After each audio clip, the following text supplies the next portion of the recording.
ಈಗ ತಾಯಿ ಮಕ್ಕಳ ಆಸ್ಪತ್ರೆ ಬರಬೇಕಾದ್ರೆ ಅದು ಒಂದು ತಾಲೂಕು ಆಸ್ಪತ್ರೆ ಮೊದಲು ಆಗಬೇಕು.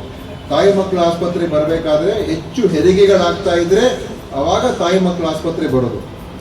ಯಾವುದಾದ್ರೂ ಒಂದು ಆಸ್ಪತ್ರೆಯಲ್ಲಿ ಹೆರಿಗೆ ಮತ್ತು ಇದು ಹೆಚ್ಚು ಆಗ್ತಾ ಇದ್ರೆ ಅವಾಗ ಅದಕ್ಕೆ ತಾಯಿ ಮಕ್ಕಳ ಆಸ್ಪತ್ರೆ ಬರ್ತದೆ. ಅದಕ್ಕೆ ನಾನೇನು ಹೇಳೋದು ಅಂತ ಹೇಳಿದ್ರೆ, ಯಾವುದಾದ್ರೂ ಇರುವಂಥ ಆಸ್ಪತ್ರೆನ ಈಗ 30ರಿಂದ 50 ಬೆಡ್ ಆಗಿದೆ, 50 ಬೆಡ್ಡಿಂದ ನೀವು ಅದನ್ನು ಬೇಕಾದ್ರೆ 80 ಬೆಡ್ಗೂ 100 ಬೆಡ್ಗೆ ಮಾಡ್ಕೊಳ್ಳಿ, ಒಂದು ದೊಡ್ಡ ಆಸ್ಪತ್ರೆ ಮಾಡ್ಕೊಳ್ಳಿ.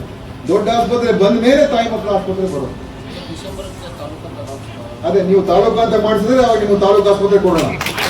ಅದು ತಾಲೂಕು ಮಾಡಿಸಿದ್ರೆ ನೀವು ಮಾಡಿಸಿ, ಅದಕ್ಕೆ ನಾನು ನಿಮಗೆ ತಾಲೂಕು ಆಸ್ಪತ್ರೆಯನ್ನು ಕೊಡಿಸ್ಕೊಡ್ತೀನಿ, ಆಯ್ತು. ಅಲ್ಲಿವರೆಗೂ ಯಾವುದಾದ್ರೂ ಒಂದು ನಿಮ್ಮ ಸಮುದಾಯ ಆರೋಗ್ಯ ಕೇಂದ್ರವನ್ನ ಒಂದು ಎಲ್ಲ ಸೇವೆಗಳು ಸಿಗುವಂತ ರೀತಿಯಾಗಿ ಒಂದು ತಾಲೂಕು ಆಸ್ಪತ್ರೆ ಮಟ್ಟದ ಸೇವೆ ಸಿಗ್ತಕ್ಕಂಥ ರೀತಿಯಾಗಿ ಒಂದು CHC ನಾನು ಮಾಡಿಸ್ಕೊಡ್ತೀನಿ ಅಂತ ಈ ಸಂದರ್ಭದಲ್ಲಿ ಹೇಳಿ, ಇವತ್ತು ಬಹಳ ಸಂತೋಷದಿಂದ ಇದರಲ್ಲಿ ಭಾಗವಹಿಸಿದ್ದೇನೆ.